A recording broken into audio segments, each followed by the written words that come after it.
পরীক্ষা বাতিল হওয়ার সম্ভাবনা আছে। এমনি যে 2025-এর আইন, সে আইনটাও বাতিল হওয়ার সম্ভাবনা আছে।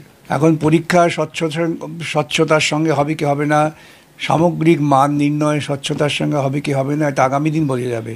এখনই সেটা নিয়ে কোনো মন্তব্য করার সুযোগ নেই। কমিশন ইতিপূর্বেও কলকাতা হাইকোর্টে অ্যাফিড দিয়ে বলেছেন, আমরা নির্দিষ্ট করে বলতে পারছি না।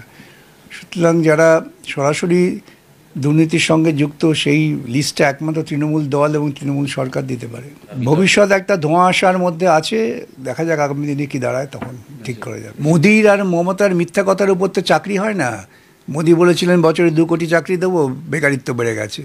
মমতা চারিদিকে নাকি এত চাকরি দিচ্ছেন, বেকারিত্ব বাড়ছে। সুতরাং এদের এই সমস্ত অবাস্তব তথ্যবিহীন কথার উপর দাঁড়িয়ে কোনো সিদ্ধান্ত নিয়ে আলোচনা করাটা খুবই বিপজ্জনক। হ্যাঁ, তৃণমূলে তো ভরসার জায়গা হয়েছে, দেখেছো তো, যেমন ভরসার জায়গা হয়েছে যে মন্ত্রীগণের ভরসার জায়গা এখন জেল হবে। তৃণমূল কংগ্রেস যেখানে আছে সেখানে ধর্ষণ হবে, তাদের পার্টি অফিসেও হবে, কলেজের ভেতর হচ্ছে, হাসপাতালের ভেতর হচ্ছে। এটা তো তৃণমূল কংগ্রেসের একটা স্বাভাবিক ঐতিহ্য যে তারা যেখানে সুযোগ পাবেন, সুযোগ পেলেই ধর্ষণ করবেন। পরীক্ষা স্বচ্ছতার সঙ্গে হবে কি হবে না, সামগ্রিক মান নির্ণয় স্বচ্ছতার সঙ্গে হবে কি হবে না, এটা আগামী দিন বোঝা যাবে।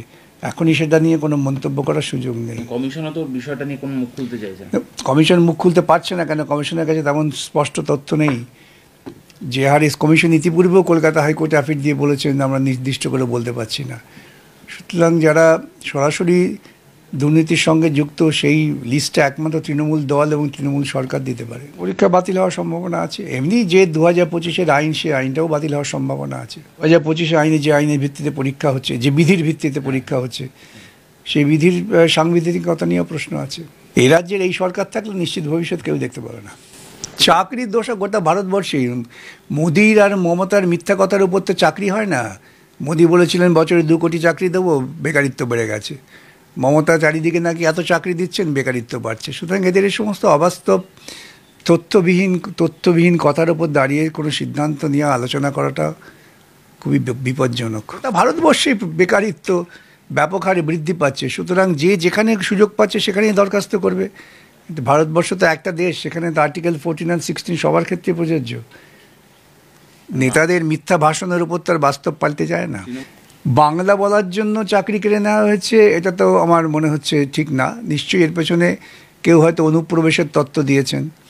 মমতা দেবীর অনুপ্রবেশের তত্ত্বের ফলে এসব হচ্ছে, বাংলা বলার জন্য শুধুমাত্র হচ্ছে না। তৃণমূল কংগ্রেস যেখানে আছে সেখানে ধর্ষণ হবে, তাদের পার্টি অফিসেও হবে, কলেজের ভেতর হচ্ছে, হাসপাতালের ভেতর হচ্ছে। এটা তো তৃণমূল কংগ্রেসের একটা স্বাভাবিক ঐতিহ্য যে তারা যেখানে সুযোগ পাবেন, সুযোগ পেলেই ধর্ষণ করবেন। যে যত দুর্নীতি, রাহাজানি, ধর্ষণ, গুন্ডামি হবে, তার পেছনে খোঁজ করে দেখবেন শাসক দলের প্রত্যক্ষ বা পরোক্ষ মদত আছে। যেমন গুন্ডা বদমাইশ রাহাজানি তাদের দলটা খুব ভালো জানে। আজকে বিজেপির নেতাকে বলবো অ্যাসিড ঢালবো, কালকে বিজেপির নেতা বলবো উল্টে ঝুলিয়ে দেবো, একই কথা। রাজনীতিবিহীন সমস্ত কাজই হচ্ছে এখানে।